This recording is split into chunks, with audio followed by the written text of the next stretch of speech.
அவங்க ஏஜென்ட் வாக்குச்சாவடி உள்ள உட்காந்துருக்காங்க, பார்ட்டி ஏஜென்ட் உட்காந்துருக்காங்க, டிஎம்கே ஆகட்டும் காங்கிரஸ் ஆகட்டும் பாஜக உட்காந்துருக்காங்க. ஸோ ஒருத்தர் வரல வரைச்ச இவர் எங்கள் பகுதியை சேர்ந்தவர் இல்லை, அப்ஜெக்ஷன் ரைஸ் பண்ணுறது அவங்களுக்கு ரைட் இருக்கு. இப்போ வந்தவங்க மாற்றி அவங்க அப்ஜெக்ட் பண்ணுவாங்க. நீக்கிறவு செய்யப்பட்டதுங்கிற அவங்க கையில் இருக்கிற வாக்காளர் பட்டியலும் அந்த அதிகாரிகள் இருக்கிற வாக்காளர் பட்டியலும் ஒன்னா காட்டின போது அவங்களுக்கு ஒன்றும் பண்ண முடியல. ஆனால் நான் சொன்ன மாதிரி BLA 2 வழியா இந்த கட்சிக்காரங்க எழுதி ரெடி பண்ணி கொடுத்த ஒரு லிஸ்ட் டைப் பண்ணி வச்சிருக்காங்க. அதை பார்க்கறதுக்கு மறுக்கிறாங்க.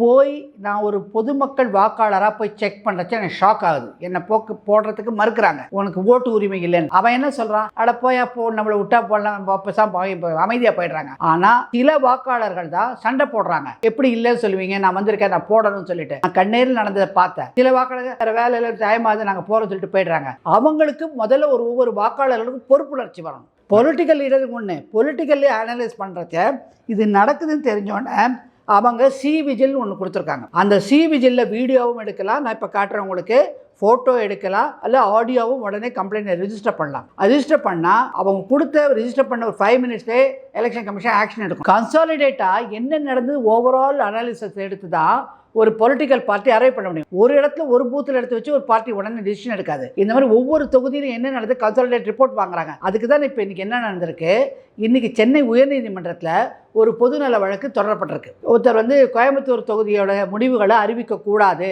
இந்த மாதிரி இப்போ நிறைய குளறுபடிகள் இருக்கு, வாக்காளர்களுக்கு வாக்குரிமை மறுக்கப்பட்டது, அந்த நீக்கரவு செய்தவங்களை திருப்பி அவங்களை உள்ள கொண்டு வந்து அவங்களுக்கு வாக்குரிமை கொடுக்கணும், அவங்க வாக்களிக்க செய்ய வேண்டும். அதெல்லாம் செஞ்சதுக்கு அப்புறம் தான் நீங்க கன்சாலிடேட்டா முடிச்சதுக்கு அப்புறம் தான் ஒரு முடிவு எண்ணிக்கை நடைபெற்று இந்த அந்த ரிசல்ட் அனௌன்ஸ் பண்ணணும்னு சொல்லி கேஸ் போட்டிருக்காங்க. அந்த கேஸ் இன்னைக்கு ஹியரிங்க்கு கேட்பதற்கு விசாரணைக்கு வந்த பொழுது ஒரு சென்னை உயர்நீதிமன்றமானது அந்த எலெக்ஷன் கமிஷனுக்கும் அதுக்கப்புறம் அந்த அவங்களை எதிர்பார்த்தியா சேர்த்தவங்களுக்கெல்லாம் நோட்டீஸ் கொடுத்து இதை உடனடியாக விசாரிக்கணும்னு சொல்லி நாளைக்கும் திருப்பி போட்டிருக்காங்க. ஸோ சட்ட ரீதியாக ஒரு பொதுநல வழக்கு ஒருத்தர் திறந்திருக்காரு. அது என்னன்னாக்கா அவர் வெளிநாட்டிலேருந்து வந்தாராம், தனக்கு இந்தியாவில் உரிமை இருக்குன்னு. அதை போட வந்தபோது அவருக்கு ஷாக் ஆயிருக்கு, அவருக்கு உரிமை இல்லை. உடனே கேட்டதுக்கு தான் அவர் கோவப்பட்டு அவருக்கு என்னுடைய உரிமையை எப்படி பறிக்க முடியும், நான் இந்திய குடிமகன் அப்படிங்கிற வேகத்தில் இன்னைக்கு போட்டிருக்காரு. அதுக்கான சட்ட நடவடிக்கை வந்திருக்குது. நான் இப்போ சொன்ன மாதிரி 2023 சட்ட நடவடிக்கை எடுக்கப்பட்டிருக்கு. அப்போ இந்த தேர்தல் ஆணையம் ஒரு உறுதிமொழி கொடுத்திருக்கு பிரமாண பத்திரத்தில், இந்த மாதிரி பண்ண மாட்டோம்.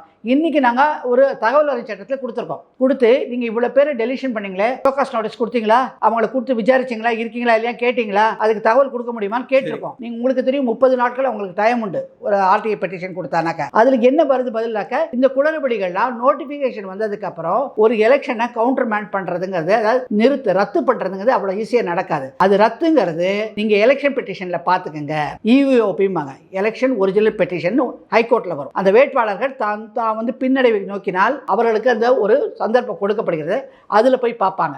அப்போ நீங்கள் சொன்னதெல்லாம் சாட்சியங்களாக இப்போ டாக்குமெண்ட்ரி வைஸாக RTIயில் போட்டு எடுக்கிறது, தகவல் அறிக்கை சட்டத்தில் வருது, வீடியோ எடுத்தது, மறுக்கப்பட்டவங்களோட பிரமாண பத்திரம், இவங்களெல்லாம் பொட்டியில் ஏறி விசாரிக்கும் போது இவ்வளவு குளறுபடிகள் வரைச்ச வெற்றி அடைந்தவருக்கு அதனால் லாபம் இருக்குமே, ஆனால் அந்த எலெக்ஷன் நல் அண்ட் வாய்டு ரத்து என்று அறிவிக்கப்படும்.